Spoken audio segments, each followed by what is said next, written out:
Hashtag Ancient America. Hashtag Broken Treaties. Hashtag We Were Already Here. Hashtag Black Codes. Hashtag The Indian Problem. Hashtag Ancient Moorish History. Hashtag More to Know History. From 1774 to 2024 it has been 250 years and counting. Prophet Noble Drew Ali taught us that on September 5, 1774 and on October 26, 1774, a convention was held in Philadelphia. Currently historians called that convention the First Continental Congress. However, the conveners called it the Odd Fellows Convention. Our esteemed Moorish scholar Sheik Azeem Hopkins Bey reports from his great work, What Your History Books Failed to Tell You, I quote, on George Washington's, September 5, 1774, comment stated, if we agree to take the fezzes and the turbans off the Moors' heads and remove the sandals from their feet and enforce it with severe punishments, and to also swear a death oath between ourselves to religiously and faithfully not to allow anyone to teach the Moorish children whom they really were or who their forefathers were, and only allow the Moorish children to be taught that they were truly Negroes, black people, and colored folks, George Washington stated that 250 years ago, being 1774, the Moorish people would not know their nationality nor the name of their forefathers. Also they would not know from which land or ancestors that they are descended from. Hashtag Things That Make You Go Hashtag History Lessons That's Not Taught in School. Hashtag Things That Make You Question Everything. Thinking Face. Related to 1776 to 1976 The Bicentennial Almanac. 200 Years of America.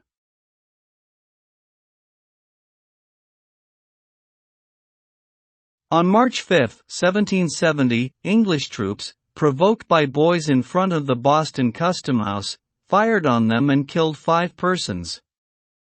The troops had to be moved out of Boston to an island in the harbor, where they remained for 4 years. On that same day of violence, the so-called Boston Massacre, Lord North's suggestion to repeal all the Townshend duties except the one on tea was passed by Parliament, and North soon let the Quartering Act die without being renewed. The North policy brought a period of good relations that were disturbed only by minor irritations. Then, in 1772, at the proposal of Samuel Adams, Boston and other Massachusetts towns set up committees of correspondence to formulate American rights and grievances and to communicate them to other towns in the world. The consequences of the burning near Providence of a British naval vessel, the Gaspee, gave Adams and the committees of correspondence fuel for their proceedings. The ship had harassed the colonists, but the English Commission of Inquiry in its unsuccessful investigation of the Gaspee affair bypassed Rhode Island courts. Concern spread to the Virginia Assembly, which formed its own committee of correspondence and urged all other colonies to do the same in 1773. Such incidents formed the basis for union of the colonists. Meanwhile, Parliament passed the Tea Act of 1773. Its purpose was to help the East India Company to sell more tea in America, at cheaper prices. Colonists reacted negatively, and when the next shipment of London tea arrived in December 1773, a Boston Tea Party was organized to throw it into Boston Harbor. The English reaction was to assert their authority, and under the Boston Port Bill of 1774 no ships could enter the port until the tea was paid for. The colonists were outraged, and their anger was fanned as 3 more bills were passed by Parliament. The Massachusetts Government Act, which altered the Charter of 1691, the Administration of Justice Act, which provided for trial in England of any customs or government officer charged with murder, and, finally, a New Quartering Act. Colonials labeled these the Intolerable Acts. At the same time, the Quebec Act was passed. Intended primarily to give a civil government to Canada, it attached to Canada western lands that were claimed by Virginia, Connecticut, and Massachusetts under their charters, and was interpreted as coercive of colonial interests. General Thomas Gage, Commander-in-Chief of English colonial troops, was sent to Boston to govern Massachusetts. To deal with the emergency, an intercolonial Congress was arranged by the Committees of Correspondence. This First Continental Congress convened in Philadelphia on September 5, 1774, and by October 26, 1774 it expressed the colonial position in a number of decisions. The Suffolk Resolves declared resistance to the intolerable acts. Joseph Galloway's moderate plan of a proposed union between Great Britain and the colonies was rejected. An important Declaration of Rights and Resolves was approved. It called for rights of assembly and petition, trial by peers, unlike admiralty courts or trial in England, freedom from a standing army, and the right to choose councils when the power to tax is involved.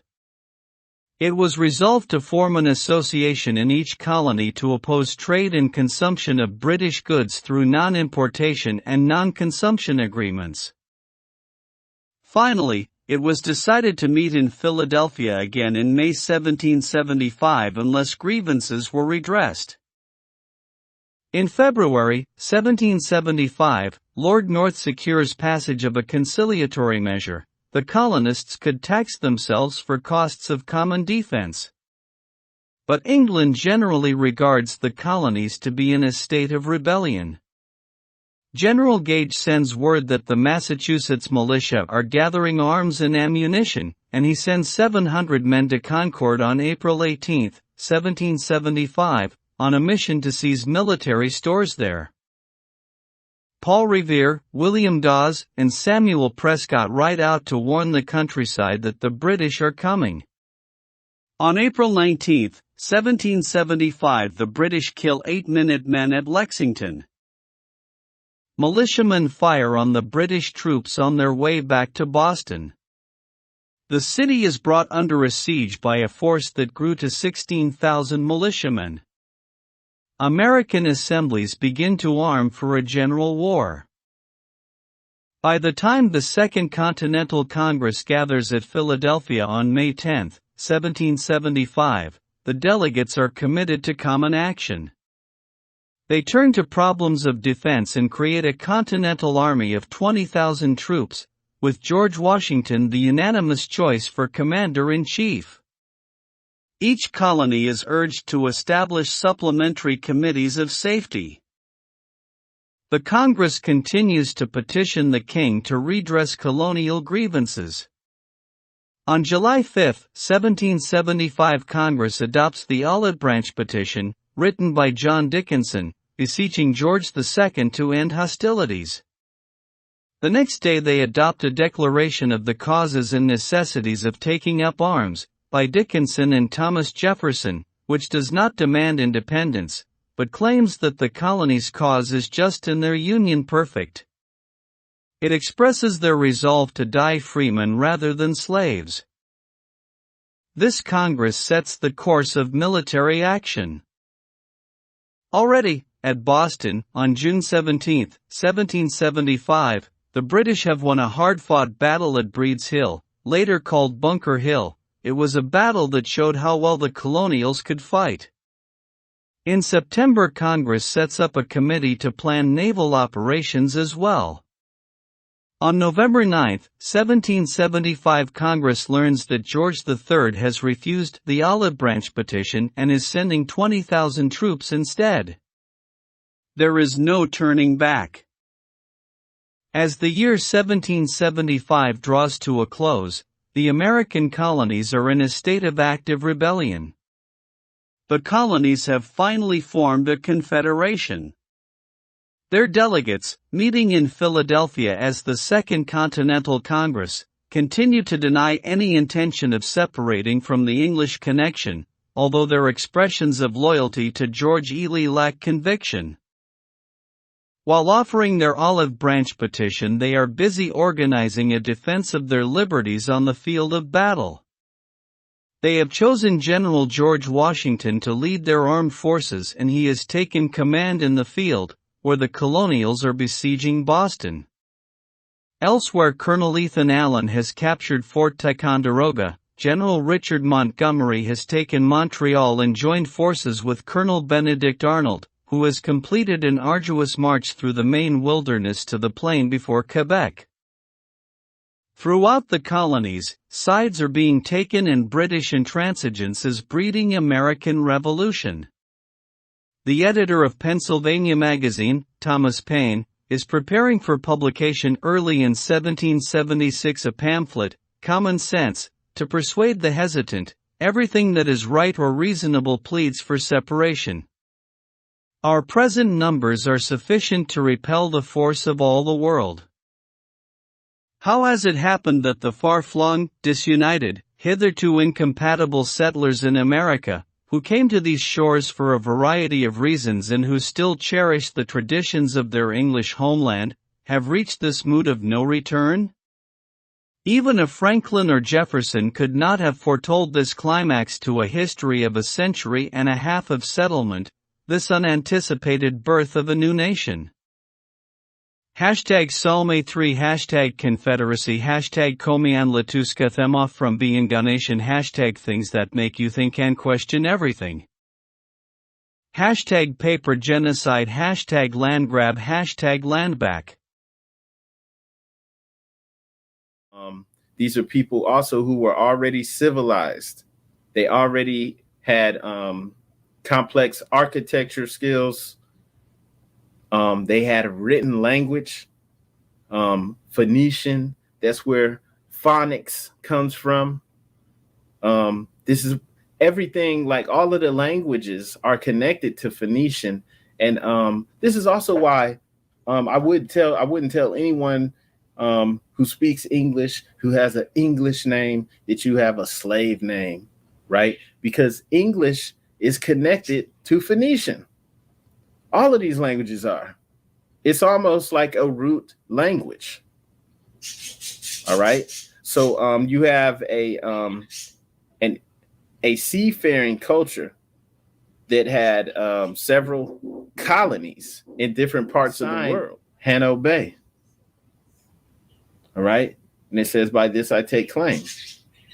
This was found in Cape Cod. I think that's Cape Cod Bay. Cape Cod Bay, Massachusetts. No reason anything like this should be found here. They're saying the stone dates back to 250 BC. But from our perspective, that's a legal document. It's a marker stone. This is proof our ancestors were here. This is proof that our prophet was right. There's no reason the Phoenician script, you shouldn't even have characters carved into stone in a script that most people can't understand. Only a handful of people can read. This is a dead language, right? You don't have people just walking around that can write in this script. So even for someone to be able to fake it, there's going to be mistakes because, when people found these types of artifacts, including this one and the one in Brazil, people didn't even understand it at the time, right? So we're able to trace ourselves back. This is why, for the brother who asked the question earlier, saying, why are you trying to say that this is Morocco? This is why we're saying it. We have proof carved in stone. Not only just talking about you had the indigenous people here wearing fezzes and turbans. You had the Peru nobility wearing the yantu, which is a crimson wool headdress with the tassel. Right? Remember, y'all go to MoorishFez.com. We got that for you. Crimson wool with the tassel. So not just saying it because that's what the people was wearing here, the fezzes and the turbans, the royal headdress. No, we have actual physical records. We have the physical records. And yeah, Phoenix is connected to Phoenicians. Phoenix, the rebirth, the Phoenix, the phonics, just language in general, right? But this is why we can make that claim for real. But it's known. It's known. We even have within the congressional records, okay? Like this example that's up here on the screen. This is in Congress. Strange to say, the presiding officer decided in favor of the latter. They're speaking about the history of the word America, where it came from. But even though the theory rejected at this Congress has not much historical support, we may confidently look to the Incas for a better one. Right? They're trying to say America, where did it come from? They know it didn't come from Amerigo Vespucci. That was a lie they told us in school. I hope they're not still telling that lie. But it says, we may confidently look to the Incas for a better one. America was spelled variously in the first maps and documents as Amaraca, Amerioka, Maraca, Moraca, as well as America. From Humboldt, we learned that the first settlement of Spaniards on the mainland was Maraca Pana. The native word Pana was, according to Sir Walter Raleigh, the equivalent of country. Okay?